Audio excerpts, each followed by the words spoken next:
지난번 경우처럼 한다면 2022년 12월부터 1년이 지나고 나서 2023년 12월에 처음으로 금리를 올린 거야. 지난번엔 언제? 2015년 12월에. 2013년도 5월인가 테이퍼링을 선언했는데 진짜로 금리를 올린 건 2015년 12월이었어. 그러니까 최소한 몇 년이 걸렸어요. 2년 이상이 갔잖아요. 실제로 금리를 올리는 건 지난번처럼 한다면 지금 제가 예정하기에는 2023년 12월이나 2024년 1월이 됩니다.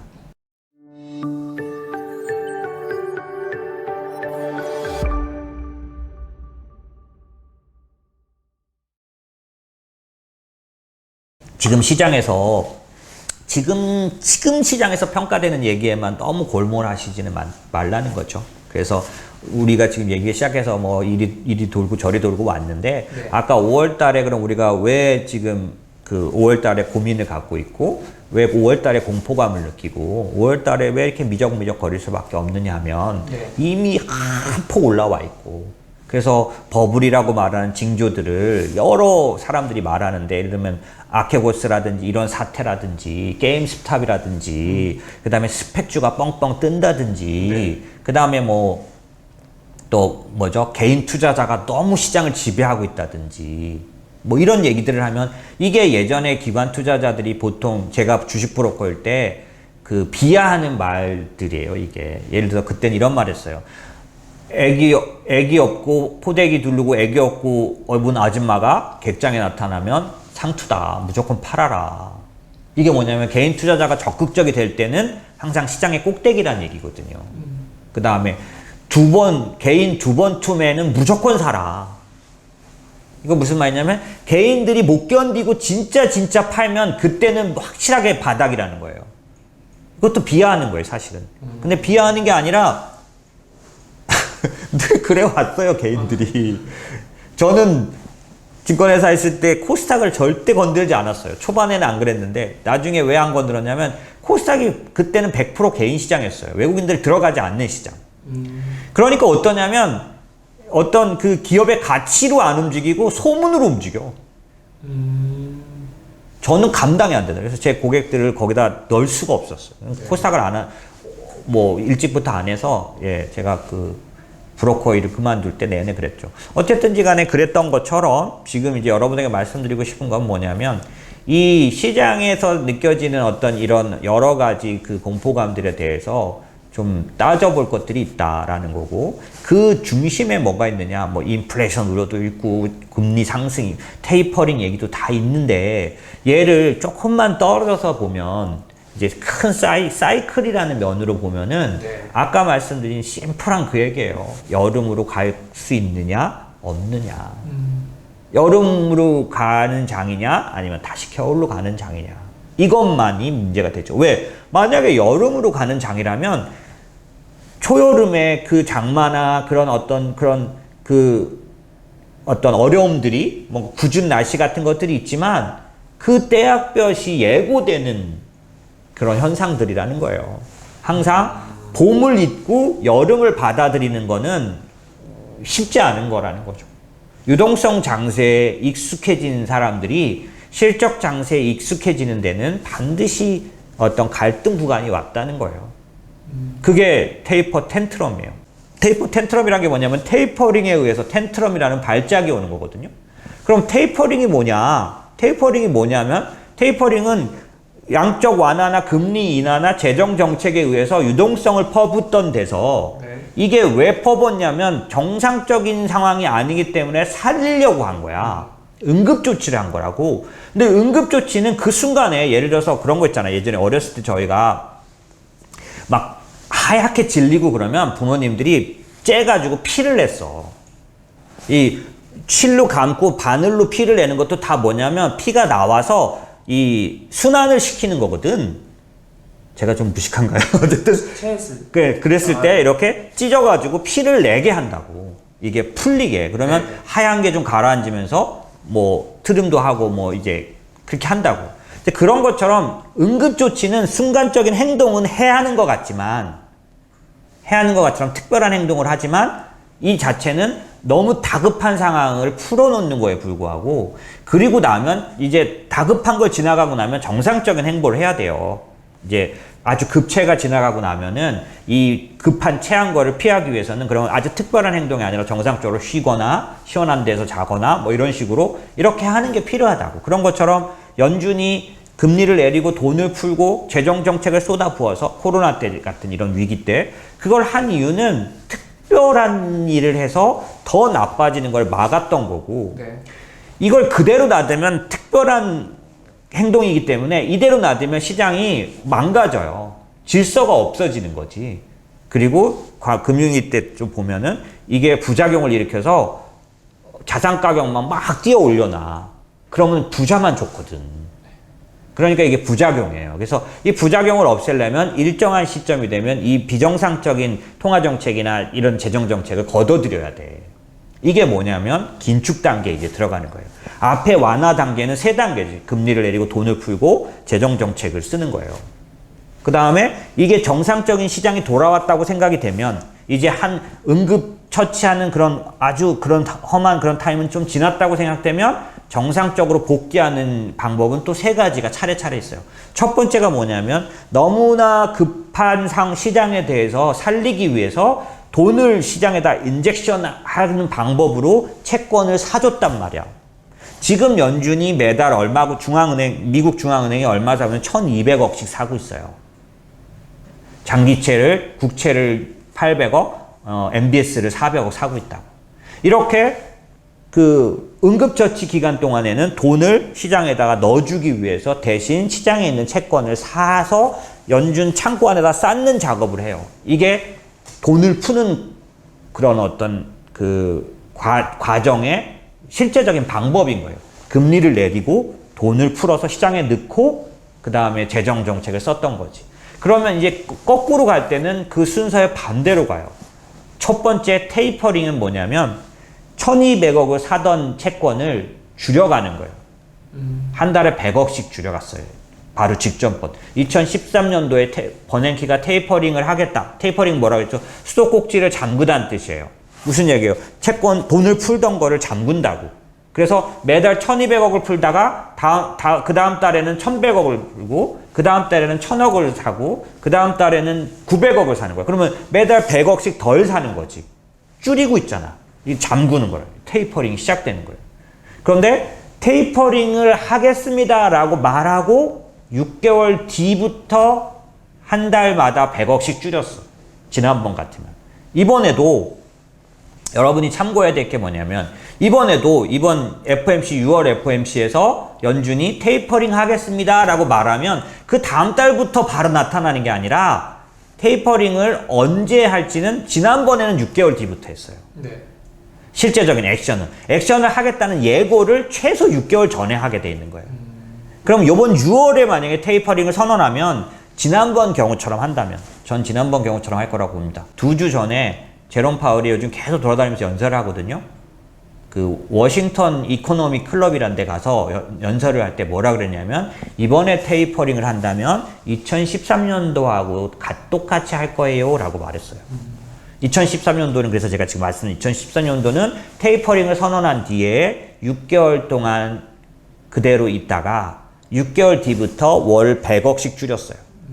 그러면 지금 6월 FOMC에서 테이퍼링을 발표하면은 그대로 한다면 올해 12월 내지는 내년 1월부터 뭘 하느냐? 금리를 올리는 게 아니에요. 1,200억 중에서 100억씩 줄여가는 거야. 그럼 어떻게 되냐면 첫 번째 내년 1월 달에는 1,100억을 사겠지? 네. 내년 2월 달에는 1,000억을 사겠지. 3월 달에는 900억을 사겠지. 이렇게 줄이면 내년 12월이 되면 다 이제 안 사는 때가 돼요. 채권을 사는 걸 이제 끝내 안 하는 거예요. 그게 첫 단계, 테이퍼링. 두 번째 단계는 금리를 올립니다. 실제로 금리를 올려요. 근데 지난번 경우만 보자면 100억씩 줄이고 나서 채권을 더 이상 안 사고 나서 1년 뒤부터 금리를 올리기 시작했어. 그러니까 지금 계산해 보는 거예요, 저희가. 이번 6월 FOMC 때 테이퍼링을 발표해요. 그러면 올해 내년도 1월부터 100억씩 줄이기 시작해요. 그러면 2022년 그러니까 내년 1월부터 12월까지 매달 100억씩 채권 매수가 줄어들게 돼요. 그러면 2022년 12월에 채권 사는 게 끝나게 돼. 지난번 경우처럼 한다면 2022년 12월부터 1년이 지나고 나서 2023년 12월에 처음으로 금리를 올린 거야. 지난번엔 언제? 2015년 12월에. 2013년도 5월인가 테이퍼링을 선언했는데 진짜로 금리를 올린 건 2015년 12월이었어. 그러니까 최소한 몇 년이 걸렸어요. 2년 이상이 갔잖아요. 실제로 금리를 올리는 건 지난번처럼 한다면 지금 제가 예정하기에는 2023년 12월이나 2024년 1월이 됩니다. 금리를 올리는 건. 금리는 몇 번 올릴지는 몰라요. 금리를 올리는 중간에 마지막 세 번째 정책을 씁니다.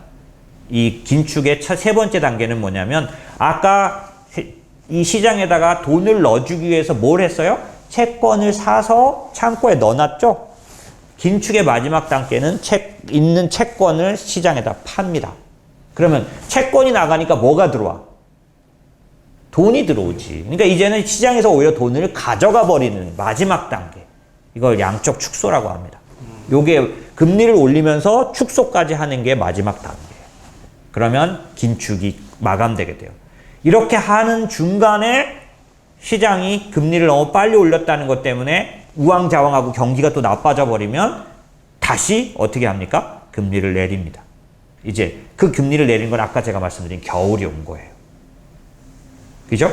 그러니까 지금은 가을, 겨울을 미리 말씀드릴 필요 없지만 지금 말씀드린 것처럼 끝은 있다는 생각은 항상 해야 돼요. 끝은 뭐냐면 한 사이클이 마감하는 겨울로 가는 때는 있고 이때는 저는 피하는 게 좋다. 일반 투자자는 빠져나가는 게 좋다. 그럼 그 시그널이 뭐냐? 연준을 보고 알 수 있는 시그널은 첫 번째 금리 인하를 하면 죽었다 깨나도 빠져나가라. 연준이 말해주기 전에 미리 좀 알려면 세 가지 정도가 있어요. 첫 번째, 장단기 금리 차가 역전됩니다. 장단기 금리 차는 뭐냐면 지금으로 말하면 미국 2년물과 미국 10년물 채권의 금리 차이를 말하는 거예요. 지금 미국 2년물은 거의 제로에 가까운데 이 제로에다가 지금 이 10년물은 1.5대 있어요. 1.5에서 6 이런 정도. 1.5. 이 차이 150bp 이게 장단기 금리 차예요. 그런데 경기가 좋아지면 좋아질수록 여름이 진행되는 동안 이 장단기 차는 계속 벌어집니다. 왜? 장기 금리가 올라간다는 건 지금 몇 달 동안 경험해 보신 것처럼 경기가 좋아지면 당연히 올라가는 거라고 생각을 하고 올라가요. 돈의 값이기 때문에. 그래서 지금 150bp지만 올해 연말이 되면 대부분의 하우스들이 200bp, 그러니까 2.0까지는 갈 걸로 보죠. 그러면 지금 2년 금리는 왜 계속 그대로 있을 거라고 보냐면 연준이 금리를 안 올릴 거거든. 이 2년짜리 금리는 연준이 조종하는 금리예요. 연준이 마음대로 할 수 있는 금리예요. 10년짜리 금리는 연준이 마음대로 하는 게 아니라 시장 플레이어들이 생각하는 대로 움직여요. 그래서 지나간 두세 달 동안 지 혼자 금리가 폭등을 해서 시장을 흔들었잖아요. 연준이 한 거 아니에요. 연준은 계속 안 올린다고 하는데 지 혼자 올라가 버렸어요.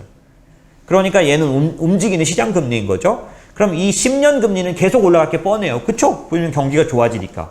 그럼 얘는 200.0에 가 있는데 2년은 그대로 있어. 그럼 장단기 금리 차는 얼마나 벌어져서? 지금은 150bp 벌어져 있지만 올해 말이 되면 하우스들 생각대로 하면 200bp나 벌어지게 되는 거죠.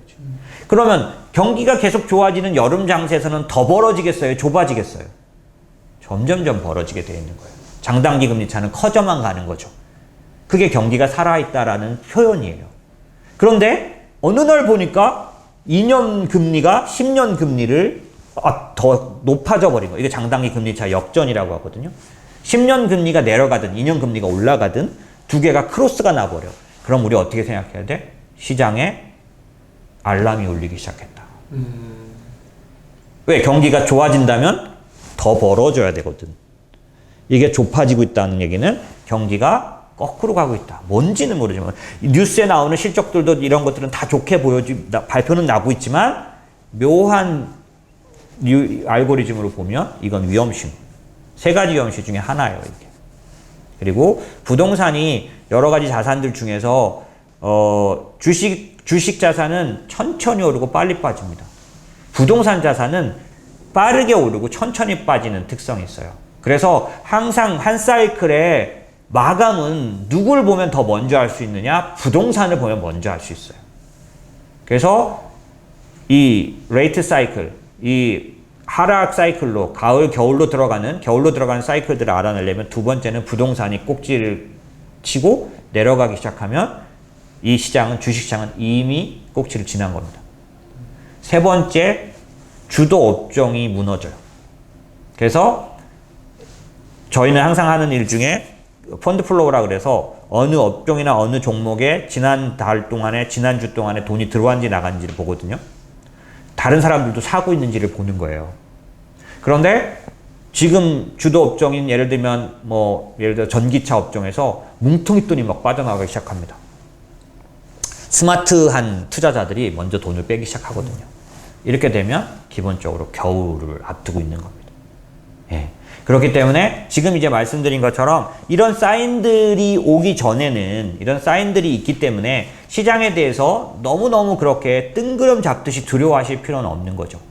지금 말씀드린 것처럼 지금 시장은 그러니까 이슈는 하나예요. 여름으로 넘어갈 수 있느냐? 다시 겨울로 가느냐? 그러면 여름으로 넘어갈 수 있는 걸 알아볼 수 있는 시그널들은 뭐가 있습니까? 라고 말하는 거죠. 그래서 책에서도 제가 자세히 다뤘지만 사실은 여름으로 넘어가려면 진정한 실적 장세의 모습이 나타나야 되는 거죠. 그럼 진정한 실적 장세는 누가 진단을 해주느냐? 지금 이 주식시장 내에 있는 플레이어들은 자기들만의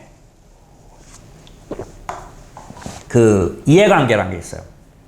죄송한 말씀이지만 이 주식시장의 주된 기관 투자자나 플레이어가 될 수 있는 증권회사의 그런 애널리스트들, 증권회사에 근무하는 사람들, 저조차도 그런 쪽에 들어갈 수 있는데 그런 사람들은 증시가 무너지기 시작하고 겨울이 오고 끝이 오면은 안 좋아집니다.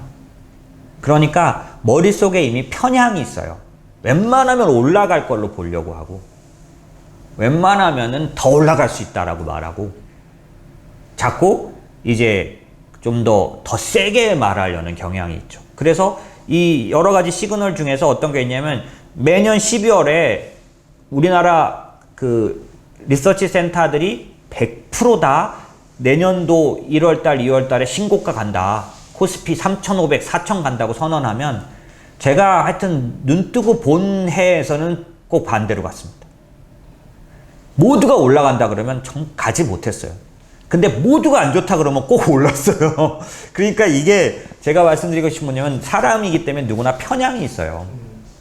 그래서 지금 작년처럼 그렇게 급하게 올라온 시장에 대해서 누구도 당연하고 이거는 탄탄하고 이렇게 말할 수는 없거든요. 그런 면에서 보면 요번에 이제 워렌 버핏이 그 주주총회를 했잖아요. 그 내용들 좀 자세히 보세요. 보시면 그들은 장기간의 지혜를 갖고 있어요. 그래서 오히려 이번에는 무슨 얘기를 많이 하냐면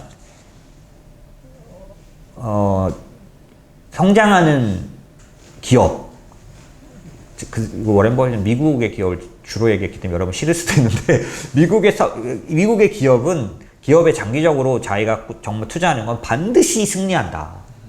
이걸 아주 많이 강조합니다. 막 타이밍 얘기하면서 뭐 이런 얘기 하지 않아요. 다만 그 사람이 인플레이션 상당히 우려스럽다. 예. 반대 얘기잖아.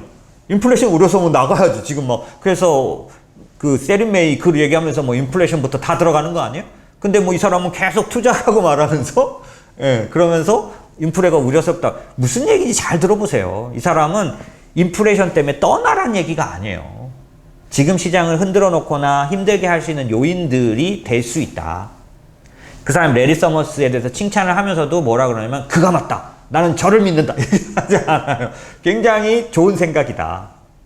어려움을 줄 수 있다. 이렇게 생각하는 거예요. 무슨 얘기냐면 저는 여러분이 말씀드리고 싶은 게 그거예요. 올해는 하반기 몇 월 달 정도 될지 모르겠는데 3분기까지도 긴가민가 장일 거예요. 매번 그래왔어요. 유동성 장세에서 실적 장세로 넘어가는 데 있어서 주된 플레이어들이 실적 장세를 그렇게 쉽게 이렇게 받아들여서 말하지 않아요. 그 다음에 반대로 말해야 되는 사람들도 굉장히 많습니다, 사실. 왜냐면은 지금 한국에서 공매도를 치는데 자기가 공매도를 쳐놓고 그쪽을 좋다고 막 말하면 안 되죠.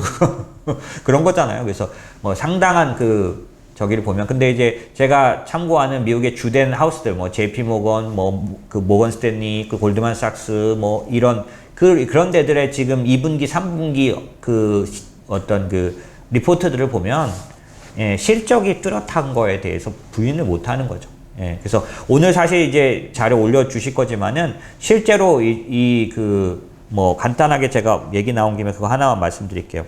그 OECD 선행지수라는 게 있어요. 이게 보통 그 경기를 나타내고 실적을 나타내면 먼저 볼 수 있는 게 있고 뒤에 증명되는 게 있어요. 경기가 진짜 좋아지고 실적이 진짜 좋아질 때 뒤늦게 드러나는 것 중에 하나가 고용이에요.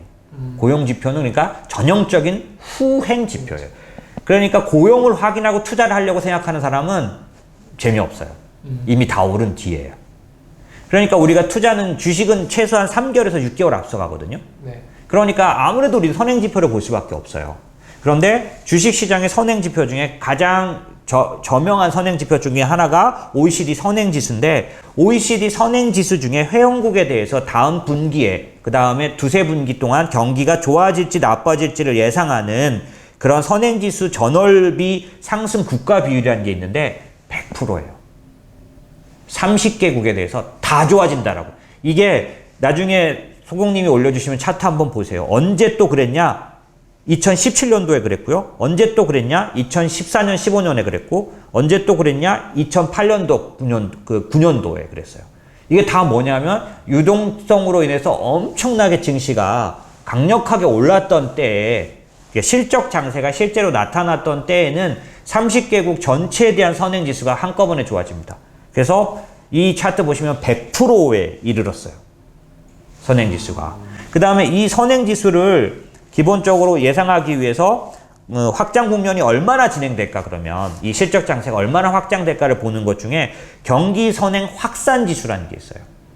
얘도 똑같은 그런 방식으로 그래서 이건 어디서 나오는 거냐면 리피니티브라 그래서 굉장히 그런 그 이쪽 하는 그런 쪽인데 여기서 낸 거에 의해서 보면 경기 선행 확산 지수는 지금 현재 그 평균적으로 한 6개월 선행해요.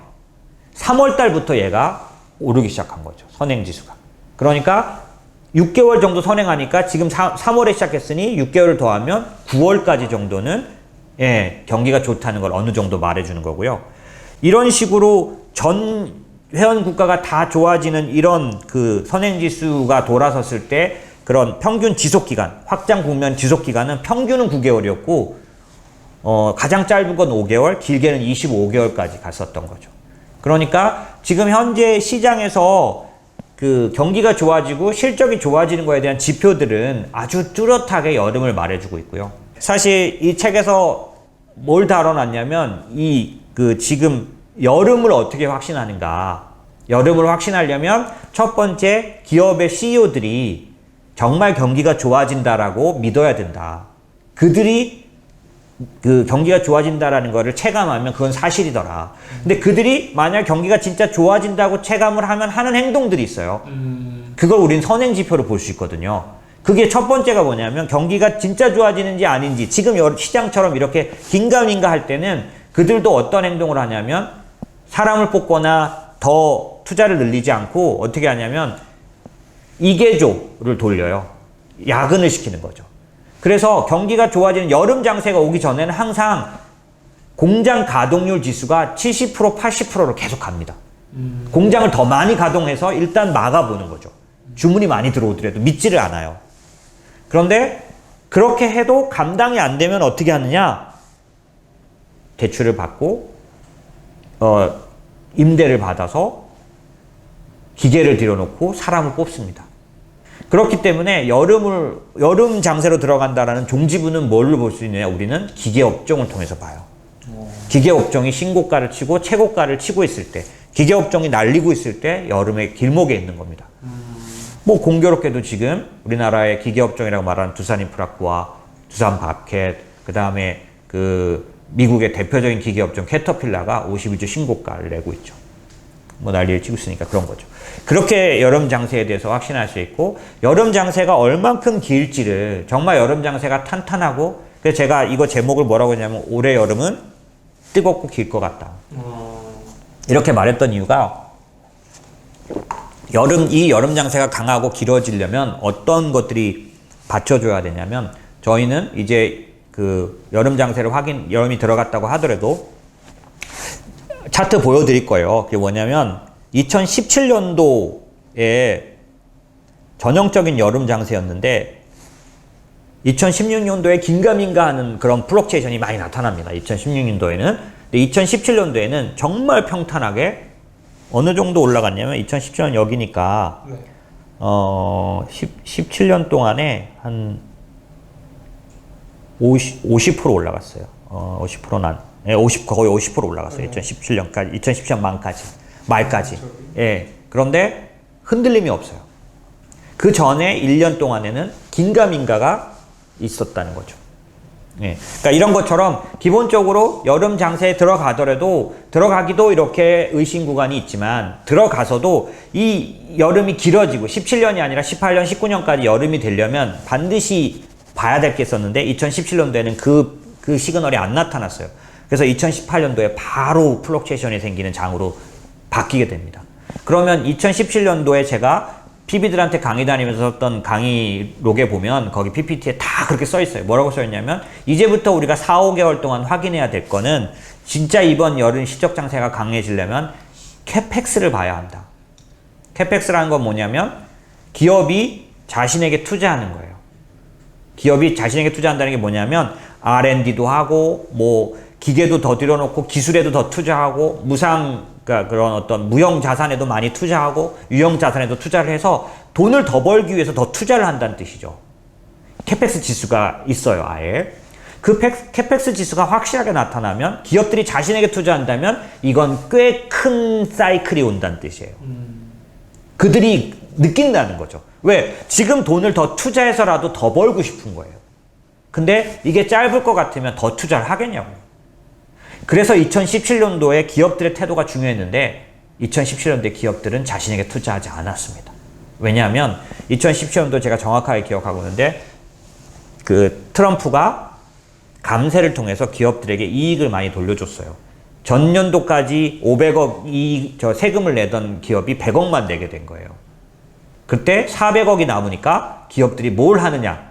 자기 자신에게 투자했다면 2017년, 2018년 아주 긴 여름을 가졌을 텐데 2017년들의 미국 기업들 같은 경우에 한국도 마찬가지예요. 기업들 대부분이 뭘 했냐? 자사주 매수하고 배당해버리더라는 거죠.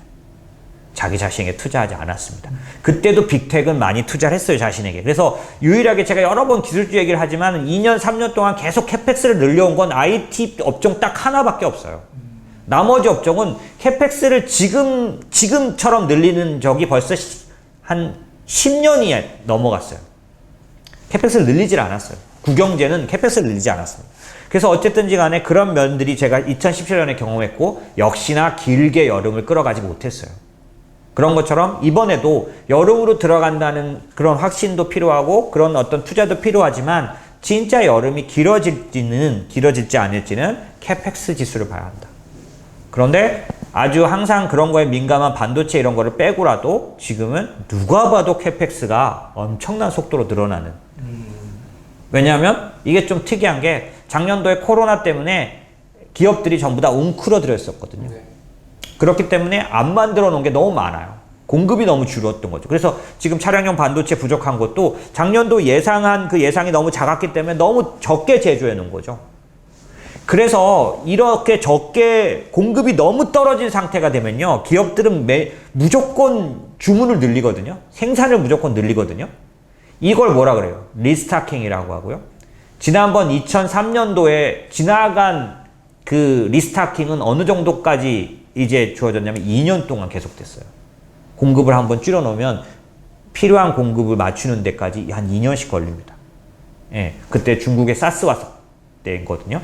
어쨌든 그런 것처럼 기본적으로 지금 전체적인 사이클은 여러 가지 면에서 실적이 담보되는 시장으로 넘어가려고 하는 모습이에요. 다만 아까 제가 초반전에 많이 말씀드린 것처럼 가격이 가치를 늘 그렇게 투명하게 보여주지는 못해요. 가격이. 가치가 있음에도 불구하고 가격이 낮게 보일 때도, 낮게 나타날 때도 있다는 사실을 기억하셔야 되는 거죠. 그래서 지금 이제 어느 실적 장세를 앞두고 있다고 하더라도 지금 시장에서는 이슈가 되는 문제들은 다 지금의 문제들이기 때문에 지금 그 얘기를 하면 다 일리가 있어요. 하지만 저는 여러분들에게 말씀드리고 싶은 거냐면 이렇게 좀 떨어져서 이 큰 사이클이 반복돼 왔다는 사실에 대해서 보시길 바라고, 그런 면에서 보면 지금의 우리의 관점, 5월 달에 가장 우리가 고민해야 될 사실은 여름으로 갈 수 있느냐, 다시 겨울로 갈 것이냐의 문제다 라고 말하고 싶고, 그렇다면 저는 여러분에게 너무나 뚜렷하게 여름으로 들어가는 모습들을 지금 시장은 갖고 있다. 그러니까 5월, 6월, 7월 어떤 식으로 진행될지 모르지만 이 의심의 구간들, 주식시장에 이런 말이 있어요. 주식시장은 의심의 벽을 타고 오른다.